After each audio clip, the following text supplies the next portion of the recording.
Assalamualaikum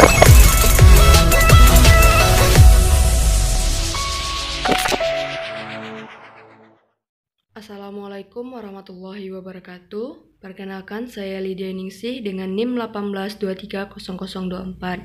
Baiklah, di sini saya akan mempresentasikan hasil mereview artikel internasional saya dengan judul Hubungan Antara Nilai Tunai dan Konservatisme Akuntansi, Peran Pengendali Pemegang Saham. Yang pertama, pembahasan teori. Konservatisme akuntansi dalam bentuk kerugian tepat waktu namun dikenali mendapat pengakuan didorong oleh beberapa faktor seperti perjanjian kontrak, tuntutan hukum, persyaratan pajak. Dengan faktor RST menarik perhatian dari penelitian yang lebih banyak.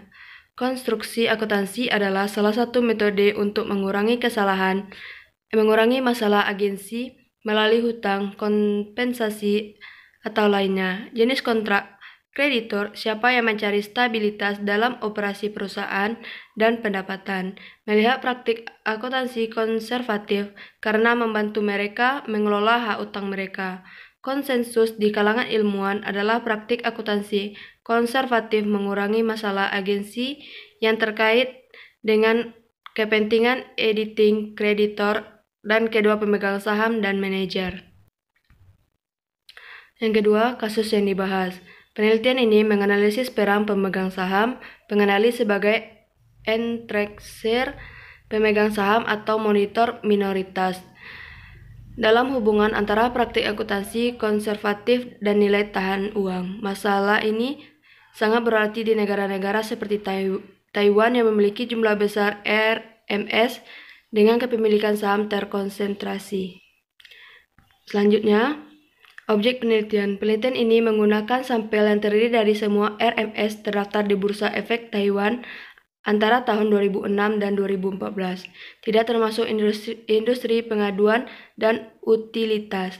Untuk menganalisis peran pemegang saham, pengendali sebagai entreksir pemegang saham atau monitoringan dalam keraguan rileks antara praktik akuntansi konservatif dan nilai tahan uang. Ini adalah masalah yang sangat berarti di negara-negara seperti Taiwan. Untuk yang terbaik dari pengetahuan kita, ini adalah upaya RST untuk mendokumentasikan hubungan antara konservatisme akuntansi, nilai uang, nilai tunai, dan mengendalikan pemegang saham. Teknik analisis.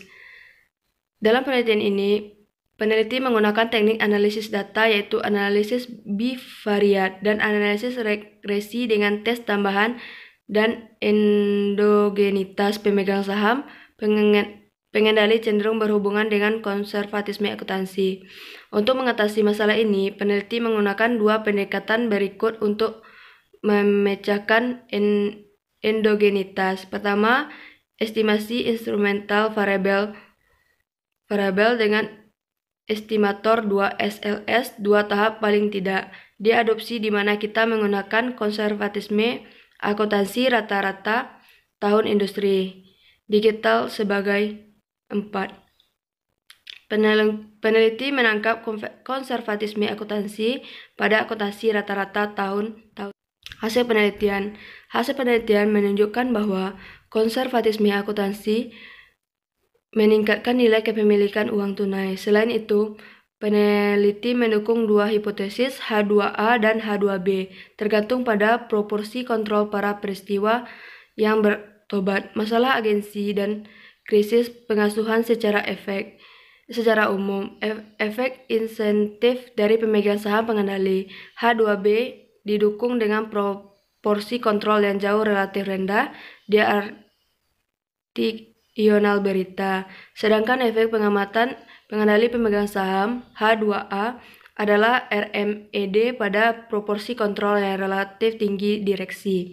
Apalagi efek pengemar diperparah saat RM menderita masalah agensi serius selama periode krisis pengasuhan. Studi ini berkontribusi pada literatur saat ini di dalam keterbukaan konservasi akuntansi atas nilai tunai dengan adanya atau tidak adanya pengendalian pemegang saham.